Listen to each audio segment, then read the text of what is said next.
गले तक कर्ज, फटे हाल अर्थव्यवस्था।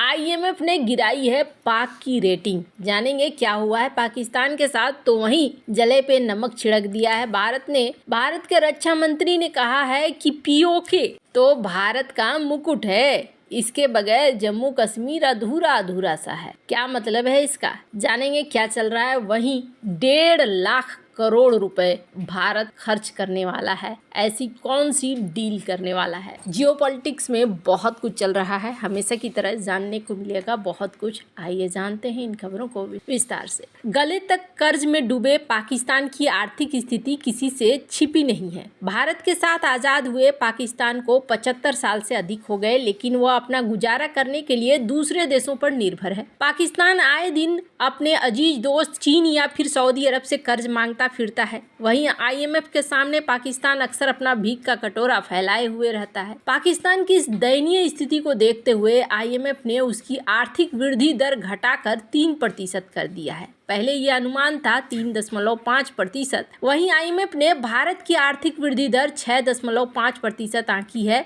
भारत और पाकिस्तान की आर्थिक स्थिति की तुलना करें तो ये स्पष्ट होता है कि भारत अपनी मजबूत आर्थिक वृद्धि के साथ वैश्विक मंच पर एक प्रमुख खिलाड़ी है, जबकि पाकिस्तान आर्थिक चुनौतियों से जूझता हुआ भारत से काफी पीछे दिखाई दे रहा है। आईएमएफ और विश्व बैंक दोनों ने भारत की आर्थिक वृद्धि को लेकर सकारात्मक दृष्टिकोण प्रस्तुत किया है। आईएमएफ ने 2025 और 26 के लिए भारत की जीडीपी वृद्धि दर 6.5% रहने की उम्मीद जताई है, जबकि विश्व बैंक ने इसे बढ़ाकर 6.7 तक कहा है। ये वृद्धि दर भारत को विश्व की सबसे तेजी से बढ़ती अर्थव्यवस्थाओं में शामिल कर रहा है। भारत के सेवा और विनिर्माण क्षेत्रों में सुधार के लिए सरकार की पहल इस वृद्धि को और सुदृढ़ कर रही है। खैर, जहां एक तरफ ये सारा चीज चल रहा है, वहीं सबसे बुरे हालात तो यहाँ पर चाइना ने ही कर रखे हैं पाकिस्तान की स्थिति लगातार इन्होंने खराब करके रखी है, और जो बिजली का सेक्टर है वो सबसे बड़ा कारण बन रहा है।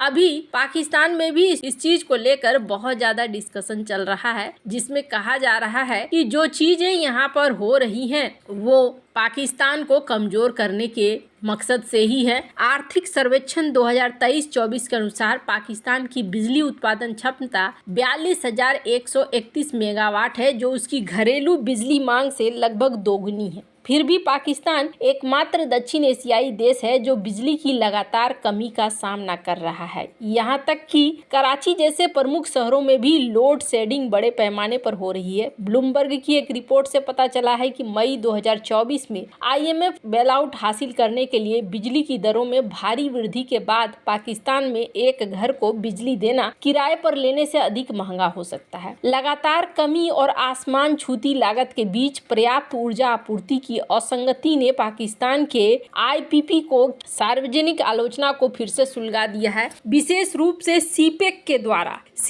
द्वारा कहा जा रहा है कि जो भी बिजली आ रहा है उस पर काफी बड़ा भुगतान करना पड़ रहा है। अपने आरंभिक काल में पाकिस्तान ने मंगल और तरबेला बांध जैसे अमेरिकी समर्थित परियोजनाओं के माध्यम से जल विद्युत का दोहन किया। 1980 के दशक तक बढ़ती ऊर्जा मांग ने बुनियादी ढांचे की क्षमता को पीछे छोड़ दिया, जिससे विशेष रूप से औद्योगिक क्षेत्र प्रभावित हुआ। जबकि नवाज शरीफ की पाकिस्तान मुस्लिम लीग नवाज ने पाकिस्तान में आर्थिक उदारीकरण का नेतृत्व किया और पहली निजी बिजली प्रोडक्ट करने वाली कंपनी का शुरुआत की। वहीं पाकिस्तान के पीपीपी के बेनजीर भुट्टो को बिजली क्षेत्र के निजीकरण का श्रेय दिया जाता है, जिसने एक नई नीति लागू करी। अब यहाँ पर देखने को मिल रहा है कि चाइना के साथ जो सीपेक की डील हुई है, इस सीपेक की डील बुरी तरीके से फेल रही है और यहाँ पर काफ़ी हद तक बकाया बाकी है चाइना का, और चाइना ने इसमें दरों को जोड़ना शुरू कर दिया है, जिसकी वजह से जो आखिरी मूल्य है वो ज़्यादा हो रहा है। जहां एक तरफ ये सब कुछ चल रहा है, एक बात तो जरूर है कि एक अनिश्चितता वातावरण में बनी हुई है।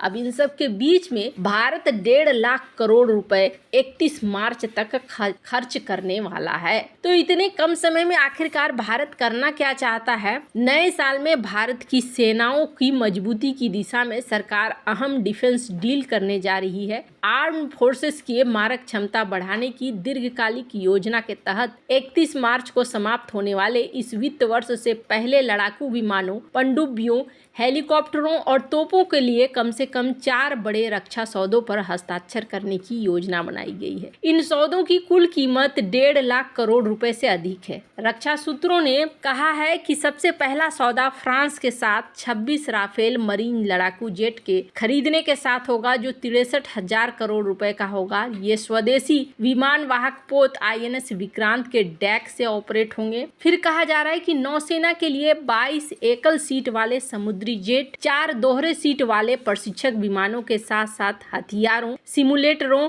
चालक दल के प्रशिक्षण और 5 साल के प्रदर्शन आधारित रसद समर्थन के साथ साथ भारतीय वायुसेना में पहले से शामिल 36 राफेल के लिए कल पुर्जों का सौदा अब प्रधानमंत्री की अध्यक्षता वाली सुरक्षा मामलों की कैबिनेट समिति के अंतिम मंजूरी के लिए किया जाना है। फ्रांस के साथ एक अन्य प्रमुख सौदा 38,000 करोड़ रुपए का होगा। इसमें 3 अतिरिक्त स्कॉर्पियन डीजल इलेक्ट्रिक पनडुब्बियों का सौदा होगा। इसमें पानी के भीतर लंबे समय तक टिकने के लिए एयर इंडिपेंडेंट प्रोपल्सन होगा। इसका निर्माण मुंबई स्थित मझगांव डॉक्स में किया जाएगा। 3 नई नावें, जिनमें से पहली 2031 तक तैयार हो जाएंगी। उसके बाद एक साल के अंतराल में 2 और नावें MDL में 23,000 करोड़ रुपए से ज्यादा के प्रोजेक्ट 75 के तहत पहले से बनी 6 स्कॉर्पियन और कलवरी श्रेणी की पनडुब्बियों में शामिल हो जाएंगी। छठी पनडुब्बी वागसीर को गाइडेड मिसाइल डिस्ट्रॉयर सूरत और स्टील्थ फ्रिगेट नीलगिरी के साथ 15 जनवरी को कमीशन किया गया। PM मोदी के द्वारा एक सूत्र ने कहा कि इस महीने के खत्म होने से पहले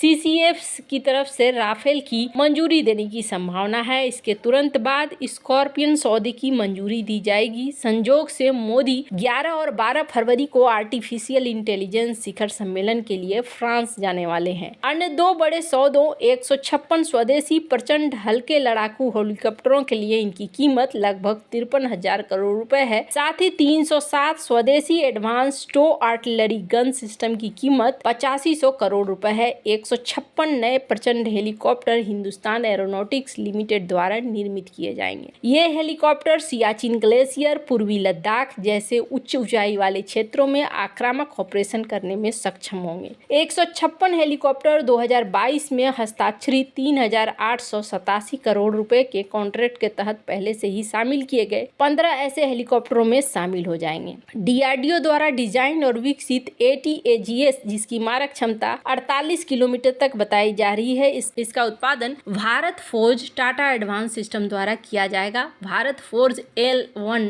बनकर उभर रहा है। ये 60% तोपों का निर्माण करेगा, जबकि टाटा बाकी 40% का उत्पादन करेगा। भविष्य में 307 ATAGS के ऑर्डर में वृद्धि होने की संभावना है, क्योंकि सेना 1580 ऐसी तोपों की कुल आवश्यकता के लिए अधिक एडवांस वर्जन शामिल करने की योजना बना रही है। एक अन्य सूत्र के अनुसार इसका उद्देश्य इस वित्त वर्ष में सभी 4 सौदों पर हस्ताक्षर करना है। खरीद की समय सीमा को और कम करने, प्रक्रिया को सुव्यवस्थित करने और सभी को समान अवसर प्रदान करने के लिए रक्षा अधिग्रहण प्रक्रिया 2020 को संशोधित करने का काम भी चल रहा है। भारत ये सब कुछ क्यों कर रहा है? पर हाल ही में भारत ने एक बयान दिया है। भारत के रक्षा मंत्री ने, स्क्रीन पर इस बयान को देख सकते हैं। इस बयान के बाद पाकिस्तान को टेंशन जरूर हुई होगी, क्योंकि इसमें भारत के रक्षा मंत्री ने कहा कि POK तो हमारे जम्मू कश्मीर का मुकुट है और इसके बगैर तो ये अधूरा सा है। जिसके बाद माना जा रहा है कि